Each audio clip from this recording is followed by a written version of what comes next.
We were supposed to clap. I know. I fell off. Listen, like Gloria Estefan said, you got to let the rhythm move you, right? And I just wasn't moved by the rhythm. Hold on. Hey, they make koozies now for those tall, thin cans. Just so you know. You gotta get No, that. what Drinks Rockstars. I drink Rockstars. I thought Robert those people drinks that 7. Rockstars were the ones that got them for free. That would also be me. I find it tasty. Listen, non-USPSA railgun shooter. Easy now. Easy now. Welcome to the Paracast. I'm sorry, that's low energy. I can get that sour taste. Welcome to the Paracast. It's fine. Do it again. Yeah, welcome to the Paracast. I'm your host, Tomas the Boss Fernandez. That's right. We're back. We're another division stronger or weaker, depending on how you feel about it. We'll see how we're going. Anyway, joining me tonight. See, when you went like this, you meant to do this. the one more division. We're going to go for 11 divisions in 2023. We want 11. Joining me tonight, he has a sketch in every post office. It's Steve Koski. Yes, but they'll be diminishing in number because I'm in the middle of a dry January, so that'll be fun. Drop off the list. I wonder if people who are on the top 10, list, like they get bumped and they haven't been caught yet, or just like what do I gotta do to stay on? Go up to the desk and complain. Hey, my name's no longer on here, and I bullcrap. want to talk to your manager. Well, there was that one guy who like killed his family in like the 1960s, and the last time they saw him was like in France. In like 1981, somebody he went to college with was like, "Jim, is that you, Jim?" And the guy's like, "Ah!" And the guy's like starts like running as fast as he can because he murdered his family in Sacramento, and it was kind of one of those weird things. Yep. So well, that was like Ted Kaczynski's brother. I mean, seriously, does family ties not count for anything anymore? Anything? You turn your own family in? He didn't even take money.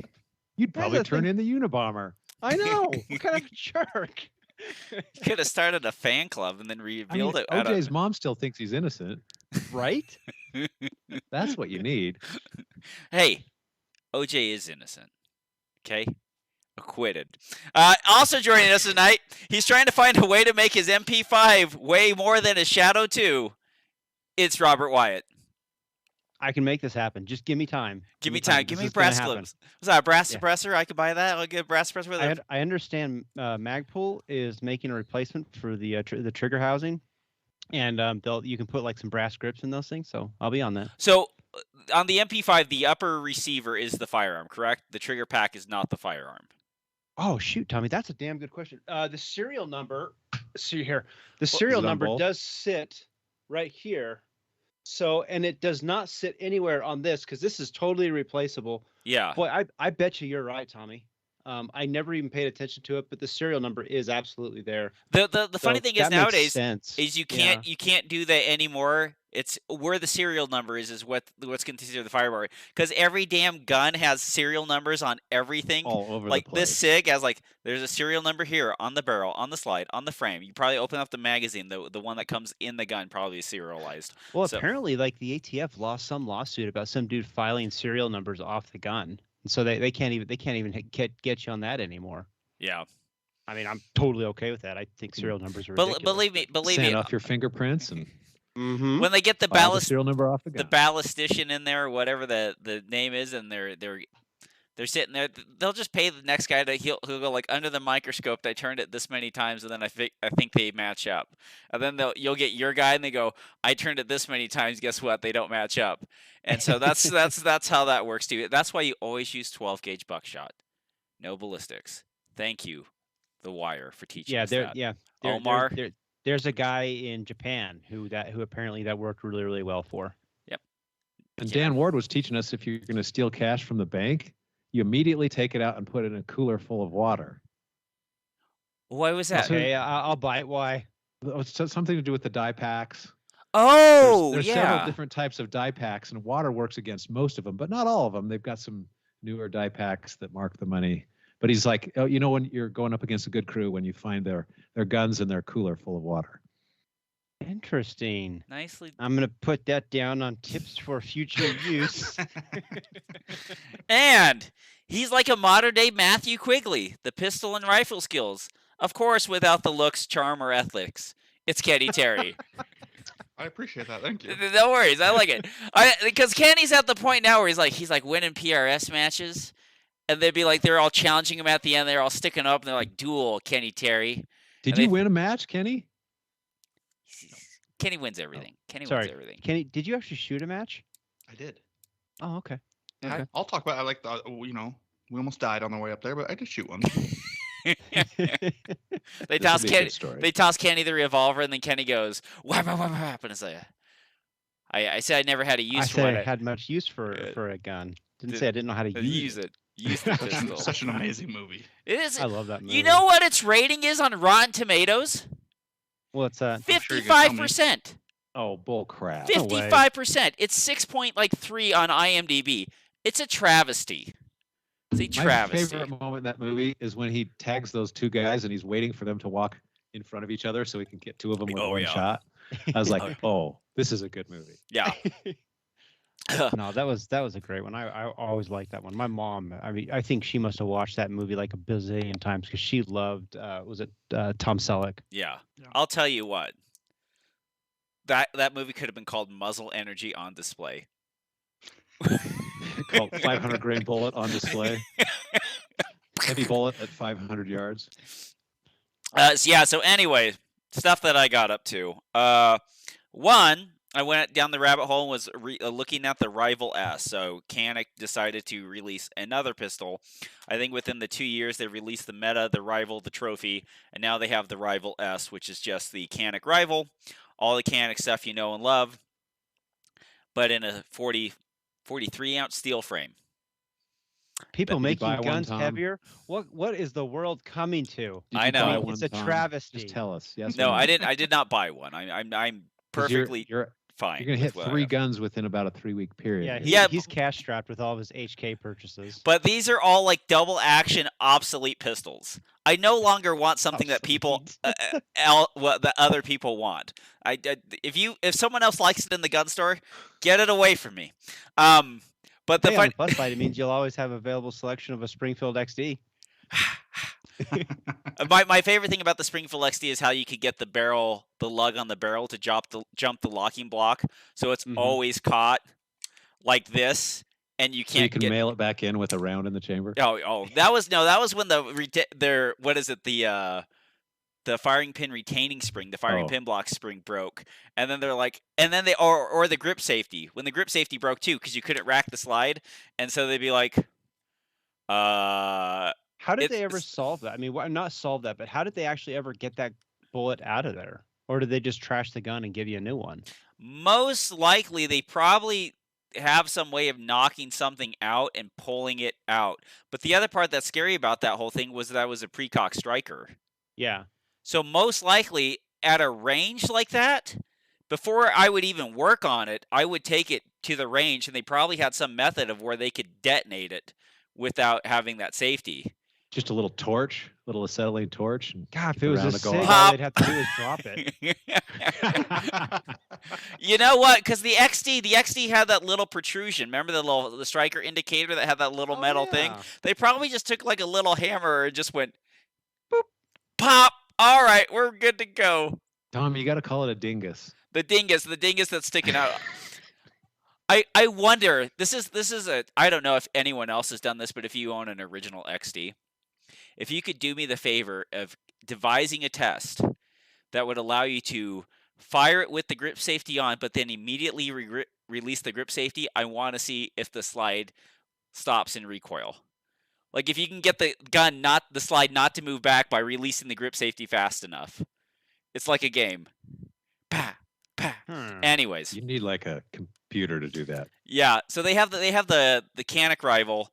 They cut all the weight out of the front. They balance all the weight in the slides at the top, and then they got this 44-ounce gun. And what is this thing, like $900 on the street now? So, it's supposed to be laser beam accurate. Dave Blanton's got videos on it. So watching stuff on the DWX. Yeah, Dave Blanton, man, he likes anything out there that somebody pays him money to shill. So what a shill, that Dave Blanton. That Dave Blanton. Yeah, I was looking at the DWX. Anyways, I got this thing. It's discontinued, but if they come out with the new one, this is a Philster Floodlight IWB. And so I was looking for a holster for this SIG 2022, and with the TLR1, and got this thing. And this is a universal holster that will take anything with the TLR1. So here's an HK45, and it works, and it goes in there, and it holds in appendix, and it actually gives you a pretty good grip. It does feel like you have a gigantic full-size firearm with a full-size light in the front of your pants, because you do. But it's actually quite fantastic, and it works on it's pretty nice, because instead of now having like a holster for like a lot of different guns, I just have one that basically works off of the light. And so you have this little SIG 2022 on there. Where are we at? So basically it's like similar to the Black Hawk Omnivore without the retention. Without the retention lock. And the other part is too, is it doesn't let so much access into the trigger guard while it is holstered. The gun that it happens to really work well with is the 92s, because it basically, I don't know if you guys get enough light, but it basically puts the end of the 92 right at the end of the barrel. And so it actually form fits that perfectly with the 92. So it's a pretty good little system, and so far so good. It's not like having a holster that's fit for the firearm and the lights, because you have some extra material, especially at the end, decent enough amount of material. But it's a pretty good catch-all, and it is a good kind of system that if you go to a match or whatever and you forgot your holster or whatever, having one of these around can get you through most of it. The outside of the waistband floodlight that like Alex has, that I've used a couple times, I hate that thing. This thing, pretty good. I like it. Is it left hand, right hand universal? It is universal. So it comes with sick. So 2 different sets of screws that come in on that side, and then it comes with 2 different types of belt clips. So you can use these soft clips, or you can use the harder plastic ones that clip on over. Okay. And so they're supposed to be, it's kind of funny because it uses this bungee cord in the front, and that's what gives it its tension for the different types of guns and the widths of the guns that go in there. So you can get full-size 2011s in there too. I dig it. It's pretty neat. All right, let's see. Oh, have you guys seen the Rock Island Armory 5.0? No. You haven't seen it? I saw somebody teasing a new Rock Island gun. So it's I've seen one video. So it's a brand new design. It looks like a striker fired pistol, but it's actually a hammer fired pistol. It has a square barrel. What? So the inside of the barrel is a traditional 9mm barrel, but the outside, the way it locks up, is squared. Were they trying to save money, and they found a shitload of bar stock and just like, let's just punch a hole through that thing? Or? I don't know the idea of it, but it uses a gas valve release locking system. It's a really weird kind of newfangled design. Are they shooting like 9x23 Dillon or something? 9mm, so 17 rounds of 9mm, and it looks like it's a striker fired gun, but it's actually a hammer and seared fired gun. And I think FMG Publications has one of the articles on it. And the funny thing about the way that the trigger is designed, it is breaking consistently at 2.4. So not like on a digital scale, you'll have 2.6, 2.2, 2.3, 2.4, yada, yada, yada. It consistently breaks at 2.4. It is a weird design. Good on them for at least trying new innovative stuff. I mean, yeah, maybe it'll work, maybe it won't. Who knows? It's one of the newest things. Once I sat there and looked at it and watched the video, I was like, this is kind of cool. This is kind of like a cool little design there. Trigger is way too light for me, but that's just me. Kenny probably, I've touched Kenny's Glock triggers. Seems kind of heavy. It's 2.4 pounds. Yeah, it might be a little too heavy. Yeah, it really is. I mean, if it's more than 2 pounds in a pistol, that's just ugh. You need to do some light weightlifting to actually have to pull that trigger. That's terrible. So if you guys haven't seen it, I would recommend looking up. Yeah, strange looking profile. Really high grip on the back strap. Yeah, and the dingus on the trigger. In the front of the... Yeah, the dingus on the front of it. You can tell that trigger is so light by how far that the dingus, the drop safety dingus is on that trigger. It's really far forward. So they're like, please touch this to make sure that this doesn't go off. But if you look at the back, if you see some of the pictures of the internals, it is pretty cool because it has a very much a spatula type hammer that is sat there in the back. So it is very flat because you can't thumb it. It has no purpose with any of that stuff. So it's a very flat kind of spatula-like hammer, and it just, of course, it's also is it an internal hammer like the internal SIG hammer. 250s? So it's a SIG 250. Is it A single 250 action a only? 250 had an exposed hammer. Oh, okay. What was the one, Tommy, that had the internal hammer? So there That was the 250. the 250 had like a double action type hammer that was bobbed, but this is, as far as like an internal hammer, like I cannot think of anything except for like early like turn of the 20th century type of internal hammer designs like this kind of has.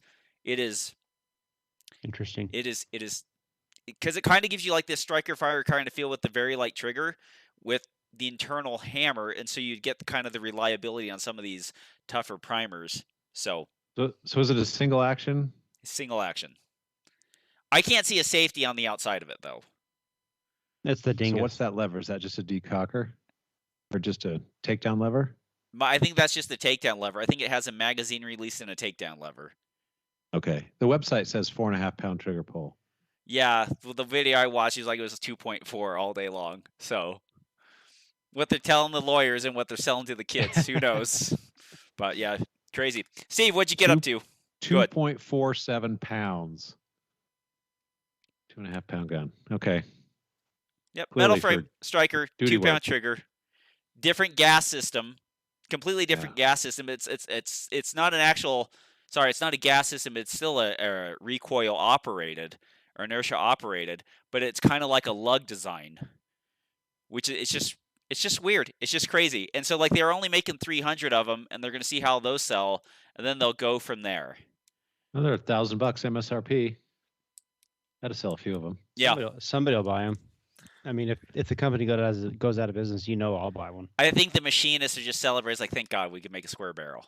Like it's taken us this long to convince these people. Please, let's just cut a square barrel. Here we go.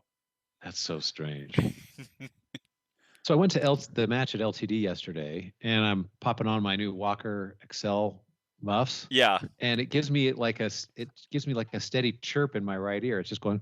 Burr! So I turn it off and on a bunch of times, and it's still going. I get home.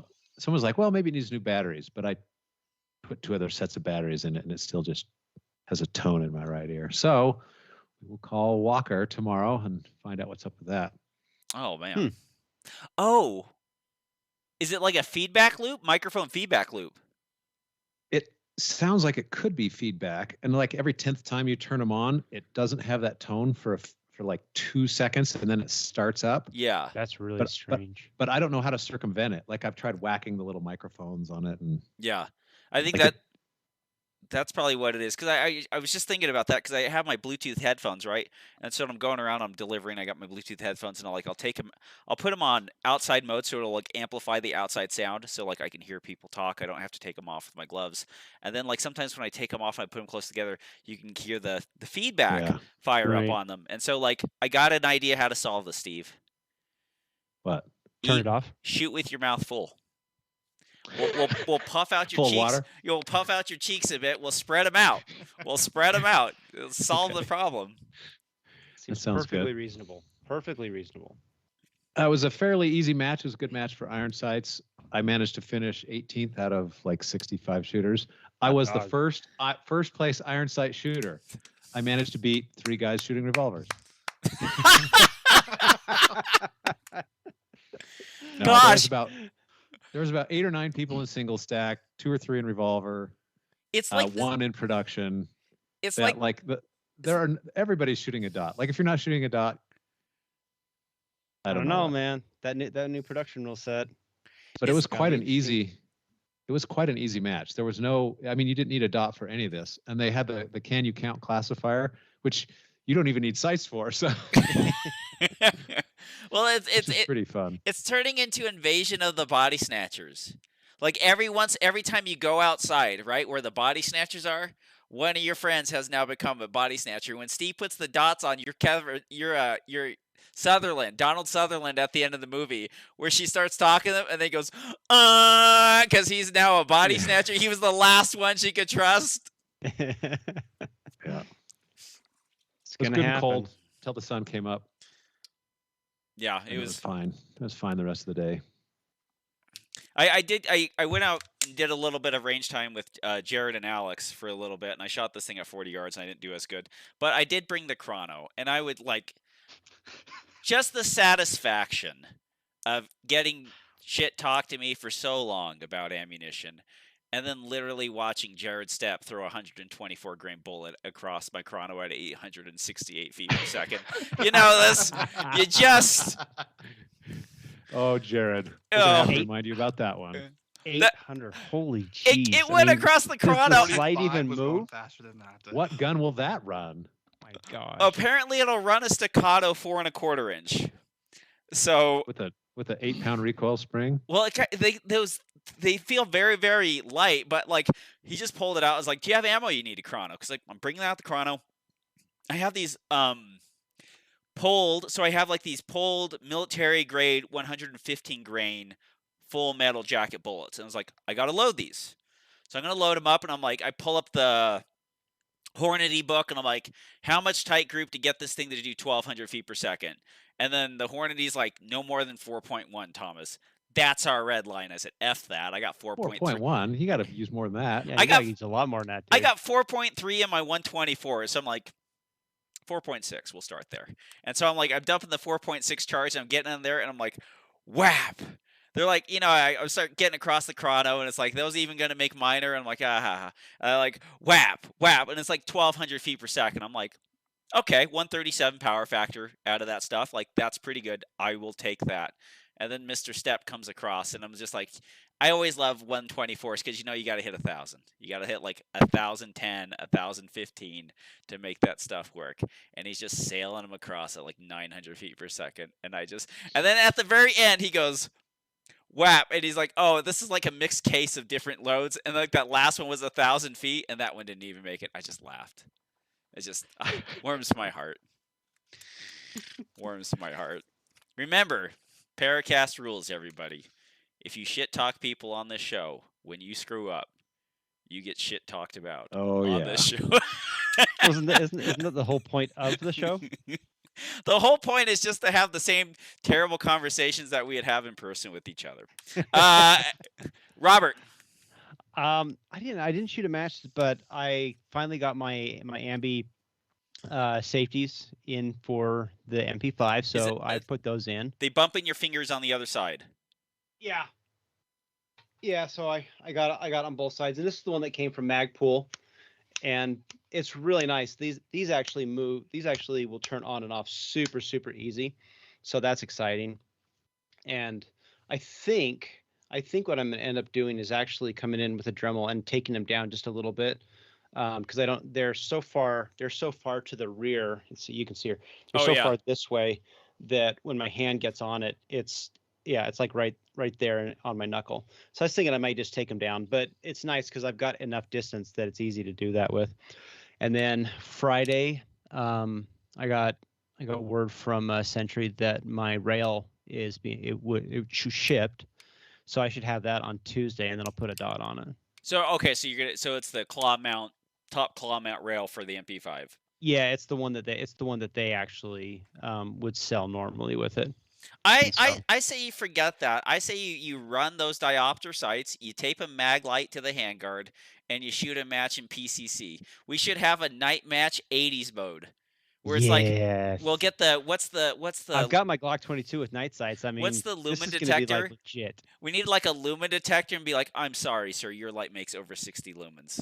Get it out. Incandescent Get flashlight. it the hell out. We can shoot. We'll have a long range bay because it's the winter and we could probably get away with this. Well, we'll do it by aerial flare light by the airport. I'm sure that will go well. And then you can use one of Kenny's like rifles and shoot things at 200 yards under flare light. We could call it the be Christmas like the match. Yeah, like the cartel and just nothing newer than Die Hard. Oh yeah, nothing newer than 1988. I'm sorry, sir. It's like I can't find it. Like we're at the point now where nothing that was made in 1988 is cheap. Imagine that you are so old now that the stuff that was in the 80s, 20 years ago, people couldn't give that stuff away to you. You're like, I won't take it. Now it's all too expensive. Go buy a Walkman. How much do you think you're going to pay for that? You're going to pay a lot of freaking money for that. I was looking at cake albums, and I was like, oh, I want to buy a cake album. And I was looking at it, and they said it was like CD, $6, MP3 download, $10, cassette. How much was the cassette? Any takers? 25. $277. Oh, it was like an original cassette. Well, they don't make the new ones. Oh my god. Oh man. It's like somebody who was saying there has an original iPhone sold the other day. It new in the box for $76,000. Oh, wow. I think I've got a few of those. I'll be right back. That's crazy. That is crazy. You just hear him, Andrew, we've paid off the house. Finally. We're done. My 10-year plan is now done. KT. So me and Taylor Daggs, I'm taking all USPSA shooters to PRS. But so we drove up to Blue Creek, and after like Wheeler Bay, the freaking road was horrendous. My truck was just skating all over the place. And this is Saturday. Yeah, I heard was Mark questioning Waukee, my life decisions. He didn't make it to the match. I heard he dumped his truck into a fender concrete barrier. Ooh. Same spot where I started like sliding right at Wheeler. He was doing 65 and it went sideways into the wall. Oh jeez. But yeah, from like Wheeler to Tremont, and my truck was like all over the place, and it was I was like, well, either we're gonna make it into the match or we're going into the ditch. One of the two is happening, I guess. Yeah. Was it last weekend when we had that big snowstorm? We were getting on I-215, and you have that big on ramp that goes all the way up in the air, coming up off of what is like 9th East, and the back end starts like coming around, and I'm like, well, shit, this is I'm either going to go off or into something. I'm just like, it's like you kind of want to just maintain the throttle so that it just kind of keeps powering its way through. Because if you let off, it's going to screw up, and if you gas it, it's going to screw up. It's the principle of rolling traction. As long as the tires are turning in a consistent manner, you actually have the ability to steer.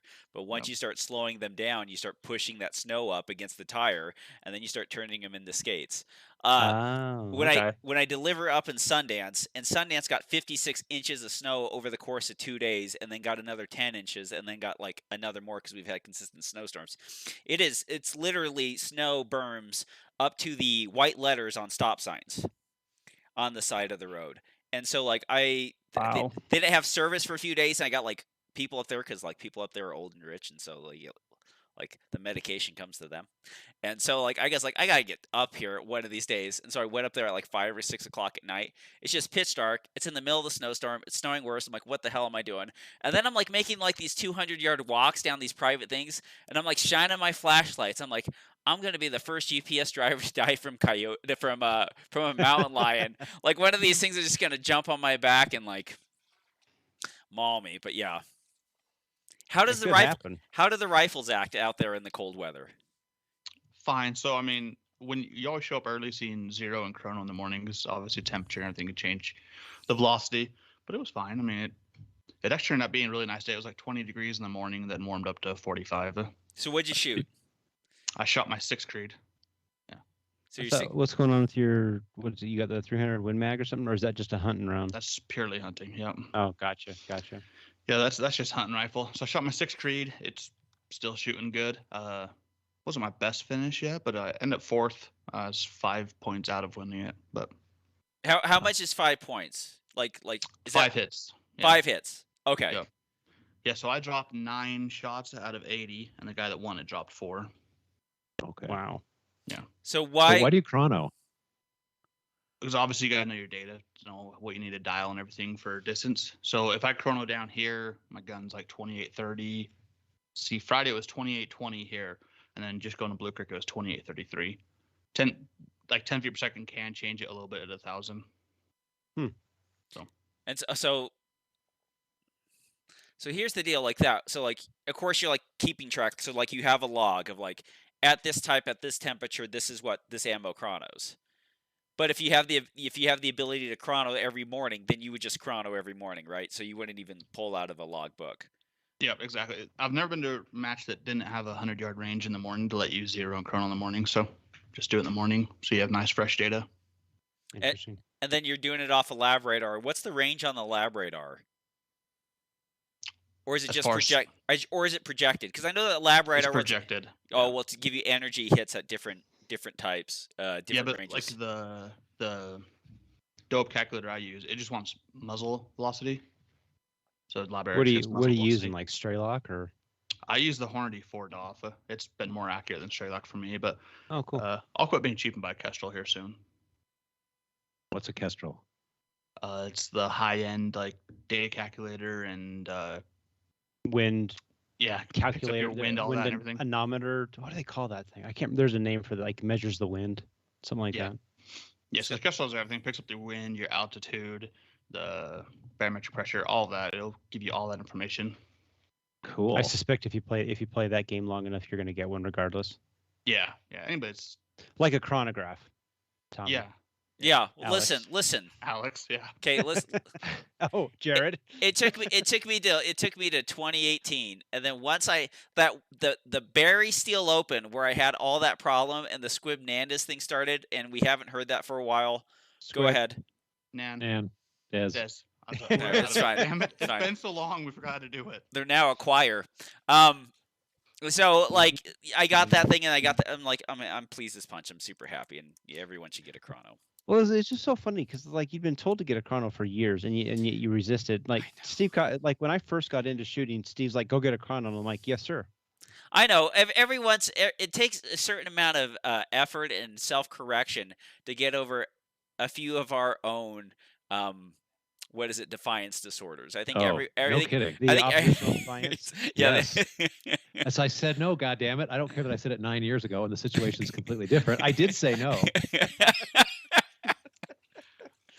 I mean, it literally over the price of my chrono of like $130 over the now 15 years I've been shooting this. I mean, that would have set me back $750, $789 a year.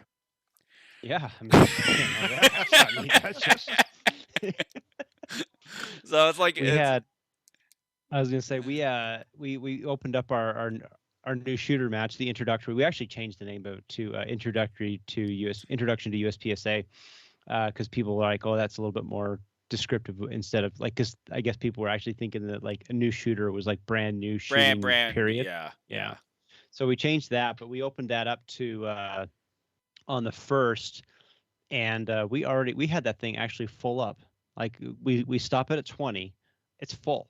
It's never been full before. You need to call it the don't come back match, because it's the new introduction to USPSA. You've been introduced.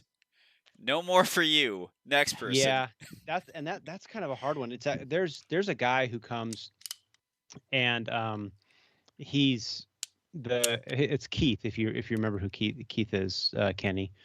But he always brings a crap load of people, and it's like he's already shot before. He knows how to do this, but he brings a ton of people with him who are new, and I'm like, you know what? If you're gonna bring a friend, if you're gonna bring people with you, 100%, I'll let you come. I'm not gonna stop that but I was excited. I mean, there's a part of me that almost thinks like maybe it's like the beginning of the year new gym membership thing. Like everybody's excited, and then come February, there's nobody left. But it's pretty cool. I'm really excited to see them. And I think we'll actually do a real proper good match for them.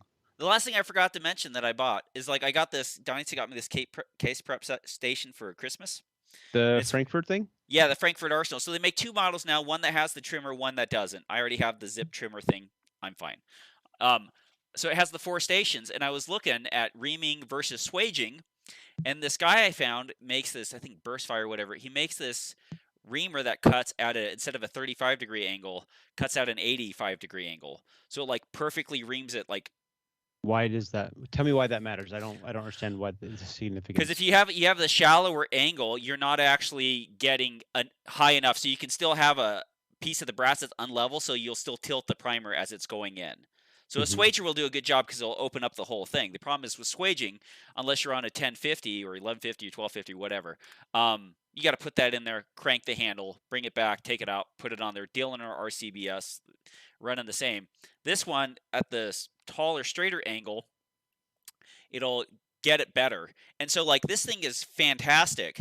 I've been loading 9mm, and of course all of us that load 9mm, you run into the NT, the Winchester NT, and then the the cruciform cross ammunition. Did you just make the OK symbol? The I mean, OK, that's the cruciform. I don't know. Tommy, The circle with the cross. I don't know how I The feel NATO ammo. The NATO ammo. The Crimp primer, NATO. And I have it right by the 650. And I sat there and I like go to like load one. I'm just like, and then I go, small primer pocket, Thomas. And I go, you're right, Tom. And I took it out and went, bzzz, and then I put it back in and I just seeded it like butter. I feel like a god. I am a small G god now. And I can do this now. I can just zip it and just put it back in and I can just roll it. If you look on the other hand, Tommy, I have a 1050 and I just feed them through. I'm a big G god. No, well, hold on a second, Rob. I just push harder and just force strength. Kenny would be what we call anarchist. Kenny does not have the emotional scars I have from pushing hard with the Lee Loadmaster. That's what she said. And then detonating 100 primers off at once because, you know. Yeah, that when you Loadmaster, that priming system was. When you, I mean, you look back on it, you're like, man, those guys. I mean, yeah, it worked, but it was a little sketchy. The one thing with it is like it had that little lever that would set it, but the other thing that was scary is like pushing forward stroke. That's the amount of pressure you can control. When you're pulling the lever down, what are you putting on that, Steve? 200 pounds of force? Yes. Like 80, 90 anyway. It about lifts you out of your seat. Oh, I mean, you could take anything that's not steel and destroy it by sticking it in between the ram and the tool head. The mechanical advantage is probably, it's quite a bit. Like, I could crush one of these I could take an aluminum Beretta frame and destroy it on a Lee Loadmaster, just smashing it. It's just, and they're like, we'll prime on the upstroke. Yeah, we'll prime on the downstroke. When we're the same one that's trying to knock that military crimp primer out, that's the one we'll prime next to. And you know what? I got 70,000 rounds of mostly safe service out of that thing and okay ammo. If you would like fantastic service out of your products, you should head over to DominateDefense.com. Use promo code PARA10. Oh, yeah, Kenny. Yeah, Kenny's a company man. I got my belt on.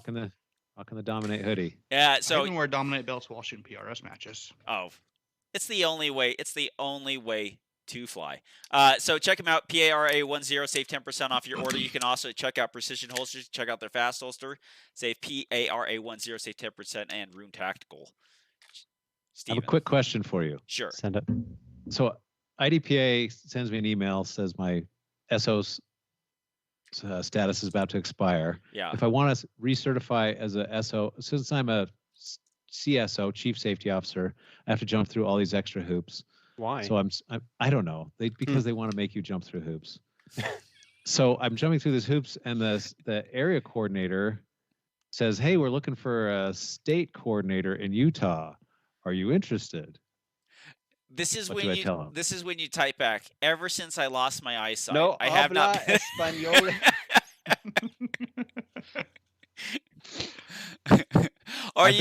I type back. I can't currently possess a firearm right now. I will let you know in 3 to 5 years. As soon as the court releases me. Isn't there only like one club left in Utah? Yeah, I think so. Yeah.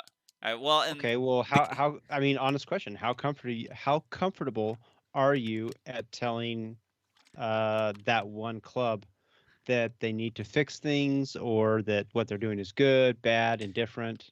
Not very comfortable. Then the answer is no. Because I don't really want to be the bad guy. He's not a bad. Listen, he's got his sketch in the post office, but I'll tell you what. He's in 11th place now. He's in 11th place, and I'll tell. He's reformed. Listen, he used to be an asshole. He's reformed. He's reformed. As his legal representative, it's my duty to tell you the bitch had it coming. Head on over to Telegram and ask us the questions. We'll do our best to. What? I mean, she did. I mean, if she'd stayed in the kitchen, this wouldn't have been a problem, but apparently not. Well, you know what? If she didn't leave her glasses at the restaurant, there'd be another waiter alive too. Anyways. From Sean Edmonds, what's the best AR barrel length, and why anything short of 18 inches is the wrong answer? That's a question from somebody who must live in the East and doesn't have access to short barrel rifles. 16-inch. That poor person. Well, like, it depends on what you want to do with the round. But like, as far as like, New Zealand went out there and they bought a bunch of new weapons to place their AUGs, their Styrogs, and they went with a Lewis Machine and Tool 16-inch direct impingement gun. And one of the things that they said about it is like you're getting the velocity that you want out of a 5.56. We're getting the terminal ballistics we want out of the 5.56 at the ranges that we are looking at engaging 0 to 500 meters.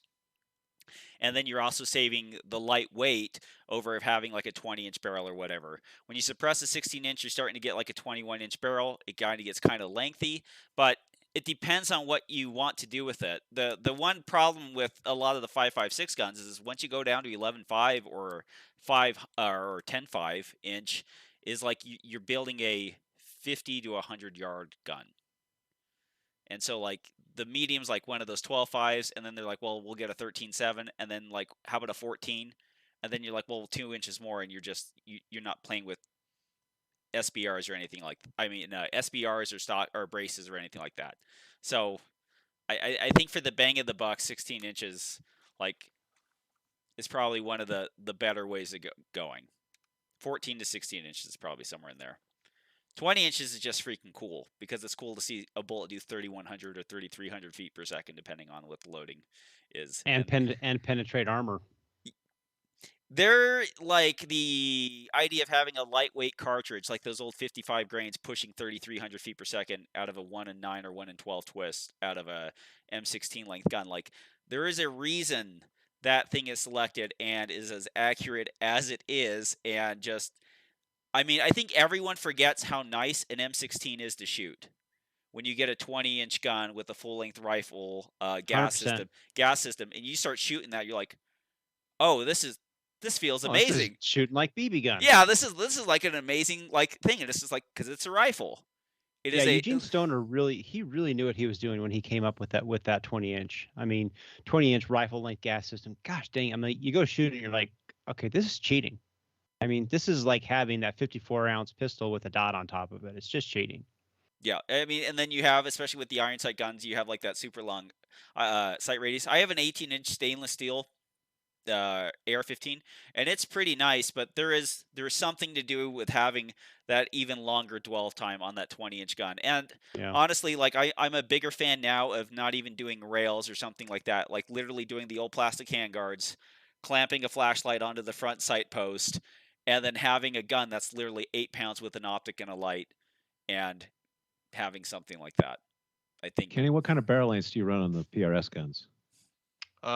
24 to 28 inches. I'm shooting at 26, but you need all that velocity. Velocity and weight. Like people are running really, thick barrels for weight. To tame it down. Yeah, everyone's in the short barrels, but like we're only shortening the barrels because we want to do something with them that they're not made to do. Well, we shortened the barrels because we just fought a war where we were clearing out Correct. a lot of city streets and rooms and things like that, and so it made sense to have something that was. But at the end of the day, when you want to actually reach out and touch someone, it's hard. It's hard to argue against the length of that barrel and velocity. Yep. But for most people, honestly, 14.5 pinned or a 16. It's a great compromise. It just does everything you generally need and want it to, I think. I have a 20, an 18, a 16, a 14.5, a 10.5, and I use them all for very different reasons. But my favorite gun is my 18-inch barrel because at 200 yards, with that little 1:6 scope, I can shoot a cloverleaf pattern. And I'm just like, well, shit, it's never getting any better than this. Yep. Yeah. There's something. When guns are indoors, they need to be different types of guns than when they're outdoors. And when they're outdoors and the barrel length isn't so much, as long as the gun's lightweight, like it's pretty fun to sit there and have something still moving at 2,700 feet at 200 yards out or 2,400 feet at, like just having velocity at range. It's pretty cool. From Nate Osborne, with USPSA releasing some potential rule change, what minor adjustment, not drastic changes, would you like to see? Allowing DA guns to start at half-cocked position, for example? So this is, I have one. I have one on my own, but half-cock position. Sig Sauer has a decocker. What's that cock position? That Hammers decock down. position. Hammers down, but it's actually technically a half cock because it has a spring on the bottom of the hammer that brings it back out. With the trigger pulled, it actually goes forward into a firing motion, but it has a little spring on the bottom that returns it so far. So technically, that is the half cock position on the gun. Right. Is this legal? Dave Blanton's had, I think it is actually, because it'll drop it into that position. But Dave Blanton's had a big, he and I've kind of gone back and forth on that you should have the half cock position as a viable down position. And I think for guns that have decockers on them, yeah, 100%, it's not an issue in the world. But his contention is it's a safer thing to go to half cock. And from my perspective, you're still touching the hammer. You're still pulling the trigger and touching the hammer. Without the decocker. Put me in the hammer all the way down position, Cam. Well, I would say that the hammer all the way on the down position is not as safe as the half cock position on certain firearms on certain firearms without firing pin blocks. Because my Shadow 2 says Robert, who doesn't even care if guns are drop safe. I don't. But I mean, I can follow it. So why are you arguing about this trigger position? I'm just pointing out. It is safer. It is safer. Yeah, because I mean, in the half cock position, my hammer could not. There's nothing that would. I don't know what that. What was that principle where they took all the swinging metal balls. Cradle. Is that what it's called? Yeah. Newton's cradle, conservation of momentum. Yeah, because that's what it's doing in my case, where it's hitting that firing pin and just sending it forward. But if it's on half cock, absolutely. Yeah. I don't say that's more or less safe. I mean, it's obviously safer. I just contend that if I have to touch the hammer, I'm already introducing a level of risk that should be unnecessary. If that Shadow 2 had a decocker on it, I'd absolutely use it. My carry gun, the PL7, you can switch. You could either have a safety or a decocker. I put the decockers on them because I think they're an inherently safer solution, even though it does have more parts to make it function. Like on this HK45, I feel a lot better if I'm sitting here trying to decock this thing manually by pulling the trigger, letting it all the way down, then pulling the trigger and then trying to find half cock. Yeah. Well, and Dave's contention is that to go to half cock, you have your thumb on the hammer and you pull the trigger and then immediately let it go. And then it would drop into that half cock position, which he's right. It's fair. Yeah. I would just rather have my thumb riding on it the whole way. My rule change would be the leg straps with the holsters. Damn it, that one was mine. Well, we can have any type of holsters. Like what does that do? What does it cover? Barely the trigger guard on the front sight. Legal. What's that do? Cover everything up to the rear sight with a flashlight. What does it got? A leg strap? Get that the hell out of here. Yeah, I don't. That's the dumbest thing. And that rule. You can't have a leg strap on your holster. No, you can't. You can't have an additional support for the holster. Yeah, leg straps or tie downs are not allowed per rule, something or other. It came from back in the day when, IPSC didn't want to look like, the gunfighters or some weird thing like that, which is fine, except for a lot of these guns and a lot of new shooters that come into our game are coming from that tactical world. And that tactical world has those tie downs. And whenever I do the new shooter match at SLPSA, Dave always comes in and he correctly points out these things are not illegal. And then, he goes off, and because he has a few things to say, but he goes off, and then I look at the people and I'm like, yeah, they're not legal, but I don't care. Don't take it off.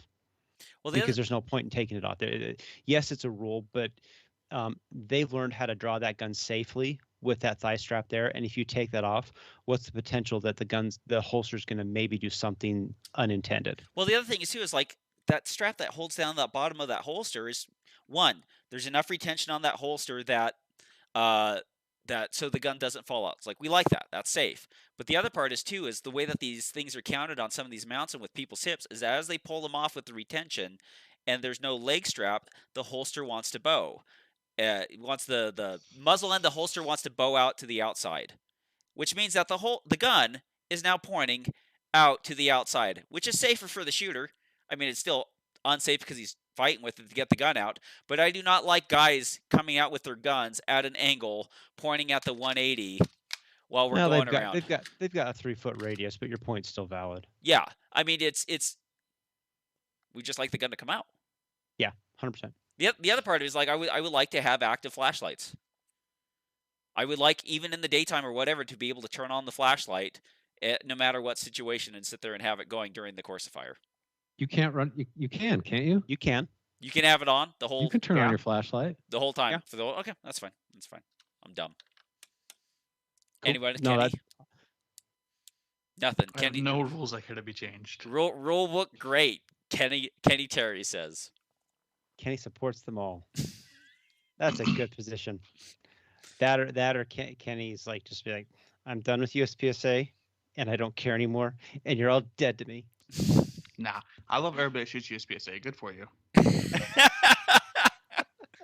That's a bless your heart kind of attitude. That is the most bless your heart attitude I've heard in a long time. Steven? I mean, I can't think of anything minor like that. You guys had some good ones. Just the divisions stuff that we've already talked to death. So let's not do that again. Yeah, the one thing is, like, if we expanded it out to IDPA, I think IDPA kind of made all those great kind of rule changes on that last rule book. So it's pretty much squared away. I think the way that they set theirs up is still pretty good. I'm trying to think of, there's a lot of major things I would like to try, but there's not a whole lot of nitpicking things that I would see in both sports that I would kind of want to do away with. So, let's see. With the last fix of proper calibration basically being an insulting waste of time, will a real improvement to proper calibration happen anytime soon? The answer is no. Moving on. Is the Romeo 3 Max worth the money? No. Moving on. Well, hold on. We got to send him somewhere. We got to send him. So, from my understanding, my secret squirrel understanding, I could be 100% wrong on this, is that the RTS2 and the Romeo 3 Max are made in the same factory. And they have the same footprint, correct? Correct. And one is $600, correct? Correct. And the other one is $300. $300, and if you know a guy named Kenny Terry and send him a message, it might be cheaper. Also, check out Aaron Lawson. Aaron Lawson works there. I'm not saying anything. I'm just saying, people have connections at Shooters Connection. And so the 3 Max, what's the dot size? Is it 6, correct? 6? I believe but it looks like an RTS2 8 from what I could tell. And the RTS2 you can get in any one of them. And so, like, the SIG, I believe the Max is a 3 or a 6. Sorry.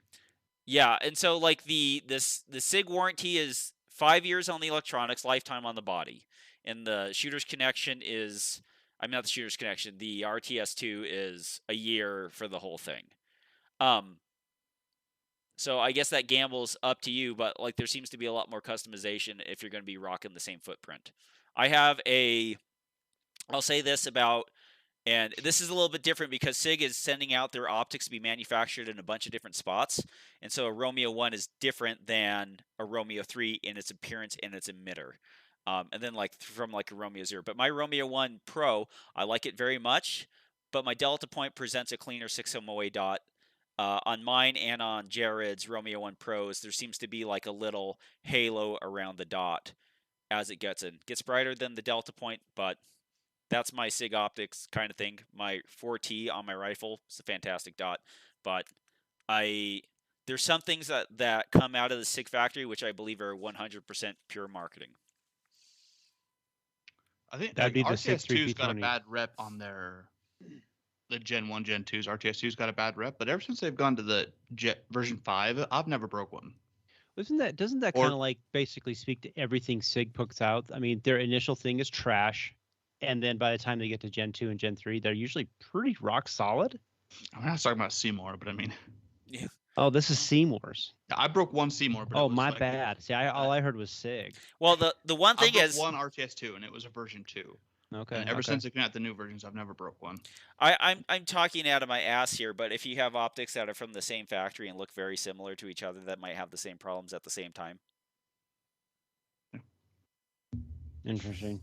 And now that they're both okay at the same time, you know, it's almost like you could buy a backup and still have money instead of buying the Romeo 3 Max. You could buy 2 of the other one. Yeah, but it doesn't say Romeo 3 Max. I know, and like It doesn't have Max Michel's signature on the side of it. Dang it. I mean, if Max signs it, then you automatically don't have to actually make power factor. Remember, I like and perfect doubles on a swinger, 25 yards. I own 4 all the benefits. I think I own 4 SIG optics, and I'll tell you, this is my theory on SIG. I do not trust anything that comes out of the SIG factory unless it has a hammer on the back of it, and that counts. That includes the ammo. So. So you won't be getting that new rifle that'll shoot through armor. The spear has the spear has a hammer inside of it. Okay. The jury's out, but like, if it ain't got one of these, it is.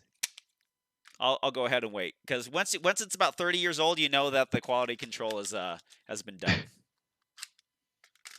Okay, so next question. So this actually happened a couple matches ago, but shooter starts and they're facing uprange, and timer goes off, and they have to run uprange to get to a shooting position so they can then turn around and shoot something else.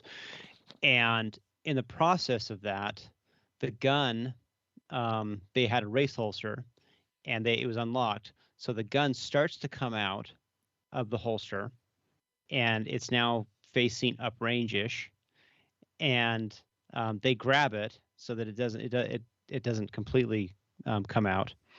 The question is that a DQ? Yes. Stephen? I mean, is it in the holster? No, it was a race holster. It was, I mean, the muzzle had left. Lost control of the little firearm. Nothing matters. Yeah. Yeah, I would say probably yes. Well, once you lose control of it, it's. That's the race holster. It comes out sooner. So the official rule falls under 10.5.16, which is drawing a handgun while facing or moving uprange, and the front of the holster is pointing uprange beyond 90 degrees from the median intercept of the backstop. Based on that, yeah, it's a DQ. Well, wouldn't 10.5.14 be the same thing? Dropping a gun. It came out of the holster without him meaning it to. He lost control of it to drop firearm. He tried catching it. Still a DQ. It didn't drop. It didn't actually drop. Did it come out of the holster without him grabbing the gun? If it did, that was never. It was too fast for a person to see it. But when it actually was clear, it was facing uprange. Yeah. I'd call it a DQ either way. Yeah. Yeah, that's one of those things where you gotta understand. That's like one of those things where it's like I gotta run up at range with this thing locked, and then I'll flip the lock and pull it out as soon as I get my hand on the gun to make the turn to shoot the position that I'm doing that. I am not a fan of running up range from start positions. Yeah, I don't think that plays to new shooters well. I think you kind of have to build them around what some newer people or what people who aren't thinking clearly would do. So we had a stage yesterday where you started, call it 10 feet to the left of where your magazines were in the middle of the stage, and you're facing away from the middle of the stage. So you're facing the left berm. Okay. The gun goes off. You turn to your right. You move 10 feet. You pick your mags up off the barrel. So a lot of people are drawing the gun as they're moving down the 180. You know, they turn around. They're moving straight along the 180 and they draw, which I guess is legal because as long as you're not past the 180, but it does look super sketch. It looks sketchy because if someone's, they're running down, Yeah. Are they on the 180? Are they over the 180? Who knows? They're kind of bouncing all over. Are they left-handed or right-handed? Does the left-handed shooter running to the right side when he's jetting across is like that muzzle go from like the 90 over to like and exactly. And then like break, and so it's like like we're all afraid of like DQ traps. Running on the 180 from the start on the holster. That is like if you put a port 3 feet behind a guy and have that be the next shooting position, and he's got to retreat without breaking the 180. People say that's a DQ trap. Okay, well here's a question for you: Do DQ traps exist, or is it just people who can't control their firearm and muzzle and everything like that? Yes, maybe a little both. I think both. Well, DQ like I'm with you on that. I've heard people try and argue that there's no such thing as DQ trap. It's just bad shooter discipline. Well, I think there's positions that people put the in a position. Yeah, there's positions that puts the RO in a bad position to make a call. That's true. And you can have tempting, and you can, like you said, a DQ trap is you're tempting the shooters. Oh, I can still see that target from here, but I'm 2 feet past where I can actually shoot at it and not break the 180. And we all know. I don't call that a DQ trap. To me, a DQ trap would be where you're putting the RO in a position that they don't actually like. It's hard for them to make the correct call if you're 170 or 180. If the target is 20 degrees, 10 degrees, whatever past it, that should be on the shooter to understand that. Well, the other part is Kenny, we do have a rule that you're not supposed to build a stage that actually introduces that level of risk in the first place, which is good. A good stage designer will figure that out, even though sometimes new ones don't always get that, but they learn. They'll learn eventually. I miss those stages at LTD where they just like hammered 12 targets into the ground, not a fault line to be seen, and it's like start behind the barrel and shoot them from wherever you want, as long as you're not breaking the 180. You charge up through the target. Well, so the other question here is like traps. Traps are designed to trap whatever they're meant to trap. And so like if a guy pulls up in a van and says, "Hey, would you like a candy bar?" I go, "No." Yes. I'll buy my own, right? I don't want your hand sweat candy bar. But for a 6-year-old or something like that, that could be a different story, right? So that's what they tell you. So like for competent shooters, some things are not DQ traps. For the other end of the newer shooters, they are DQ traps. And that's why like people who like Robert, who put on new shooters matches, are very careful about not doing these certain things. And in fact, they're so careful about it when we have new shooters and they get introduced to things like you're going to face up range, you're going to turn, then draw. So we're gonna turn this way. No. You want to turn to the gun side. Don't turn the other way, because then you're going to whip it around. So there are things that will trap newer shooters. So are there DQ traps? Yes, because there are shooters who cannot clearly see or understand that in a way. And so you're just like, well, they're just not competent shooters. Fine. Call it whatever you want. It's the same thing at the end of the day. It's the same thing as the end of the day. Yeah, for sure. I'm curious, how many times have you guys ever found it actually advantageous to run with your gun still holstered? I've never done it. 18 years, I've never ran with my gun holstered. Kenny, I don't think I have either. So some people just get the gun out and then safely run downrange. Well, 3-gun, they would have. I mean, I could see it in 3-gun. It'd be holstered. I'm not talking about that's gay sports. I'm talking about USPSA. I mean, I'm not the one who goes and shoots 80 rounds and thinks I had a good day. That was an amazing day, all right? And I shot 92 rounds. And you nearly died. Well, the goodness of the day needs to be defined by the cumulative amount of power factor that you sent downrange.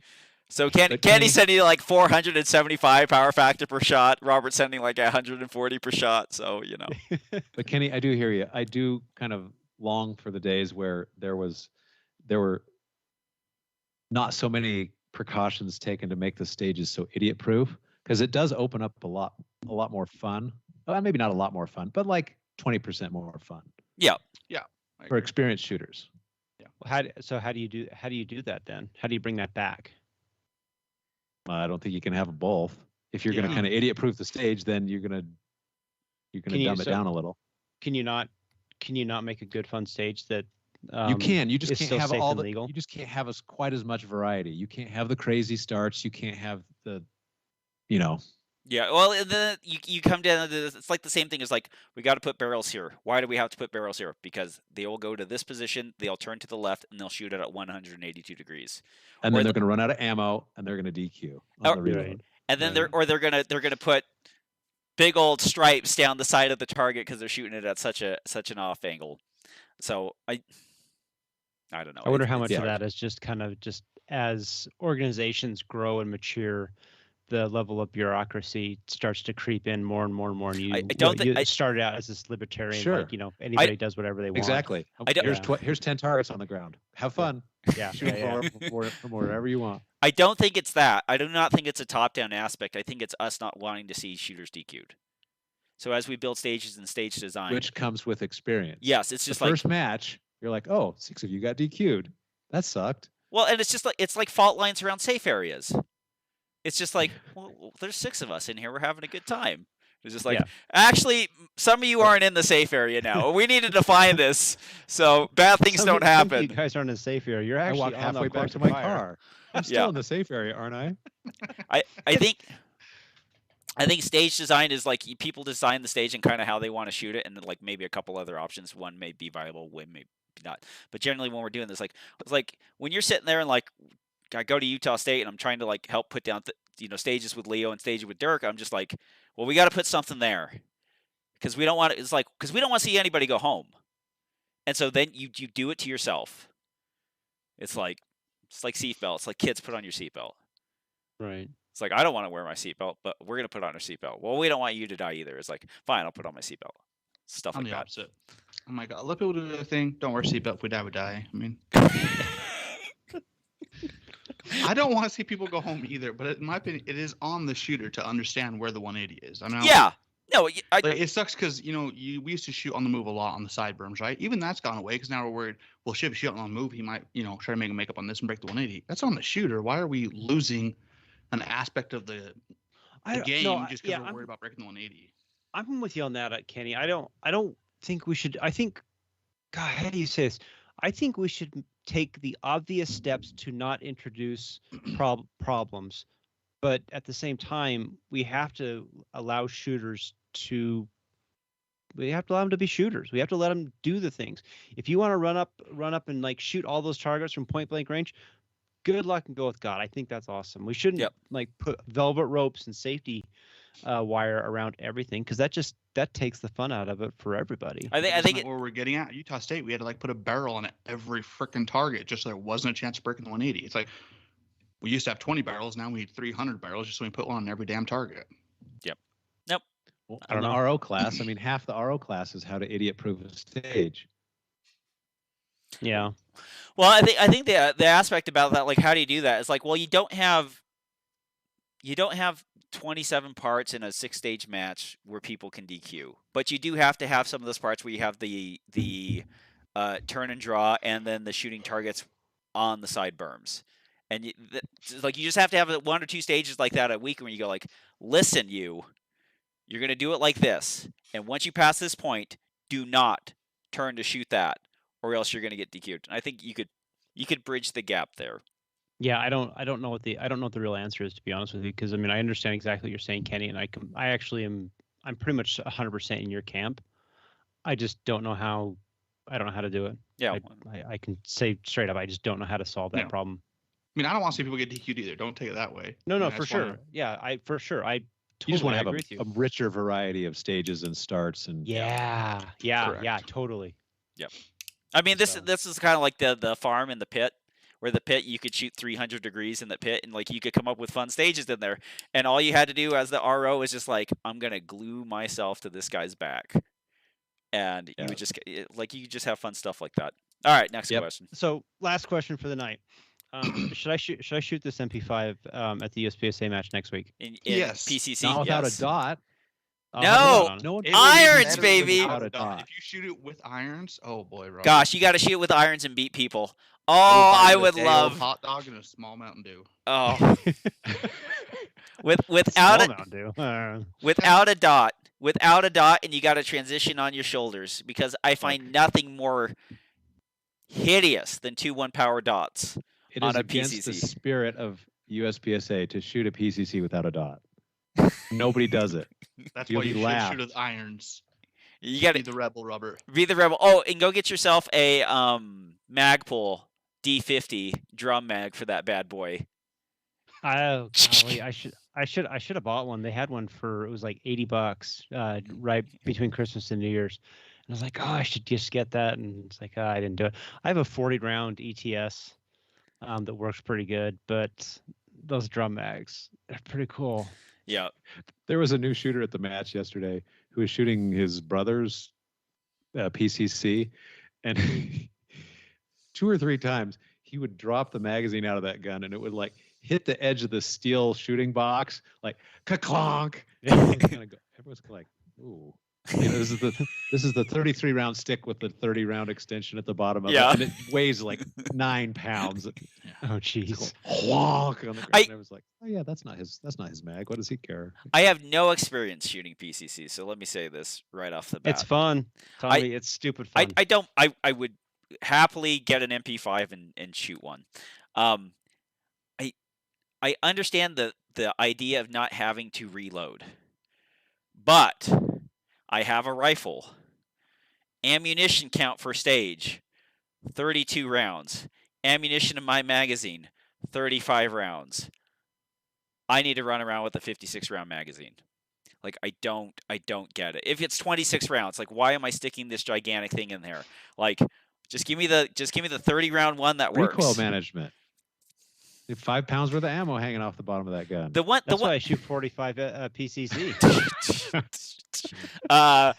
The one thing that Robert will never have to deal with, and I'm sad to see it, he will not have an out-of-battery detonation with an MP5. Why not? Because it has a roller. It actually locks. It has a roller delay. It's not blowback. Yeah. And then when you have the blowback that's only being held in there by weight, you can have out-of-battery detonations on them. So quite fun. I remember, Kenny, your nephew, blowing up with that PCC. Oh, that's right. So, how much is this gun again, Robert? I get more excited every time I see it. 1,300. By the time I'm done with it, it'll probably be about 15, 16 by putting all the junk on it. But I bought it straight up for about 1,000. And the company is this is, dang it, what is it called? MKE. MKE. Sold by Palmetto State. AP5, yeah. AP5. Yeah, Palmetto State. You can find them without, it's just getting the braces. Okay, so if we all by the end of the year get an MP5, then we are going to go online. We are going to go buy blue jumpsuits, black gloves, and we're going to get. I like where you're going. We're going to get SAS gas masks, and we're going to show up, not reveal our identities at USPSA, and we're all going to shoot iron sight MP5s, like it's Operation Nimrod in 1980. That's what we're going to do. That sounds fun. Oh, if you guys have never seen a fantastic movie that no one ever seen, check out the movie 6 Days. It is about Operation Nimrod of the Iranian embassy being taken over, and the last 25 minutes is the raid of a bunch of SAS guys going in with their MP5s and their Browning high powers. It's pretty baller. Check out. That's when the MP5 really came on. Everybody's like, oh my gosh, I want that. Yeah, this thing is pretty sweet, and yep, it's so good. HK cannot discontinue it, even though they want to, really, really bad. They would like to discontinue. It's like, you still got that stuff where you can just roll metal, and they're like, yeah, we still have that. We have these new polymer. No, we want the old one. That's screw that VP9 crap. We want that one that's super expensive to make, and they're like, all right, we'll still make it. It's a damn good gun. It's the best. It's a great gun. I mean, I know ballistics, all that stuff. I get it. 100% get it. Oh, but it's pretty flippin' cool. 1,300 feet per second out of a 115 grain bullet will mess people up. That is, you're talking 357 Magnum territory out of a 6-inch barrel when you're talking MP5s. Like, that stuff will jack people up. And the other part is, in the free parts of the world that we're using them, you're getting 3 or 4 of them at the same time. So, and with the suppressor, no recoil. So, you want to smash the same part of somebody pretty bad, do that. If you want to smash the like button on YouTube, you can do that, or you can just tell a friend. Thanks for downloading, listening, subscribing. For Steve Koski, Robert White, Kenny Terry, I'm Tom Nelson, bidding you peace, love, and souls. We depart into the open waters of the Sea of Life on a little tugboat we like to call it the Paracast. Hasta la vista, baby. Good night, everybody. Choo-choo. Uh-huh. Yeah.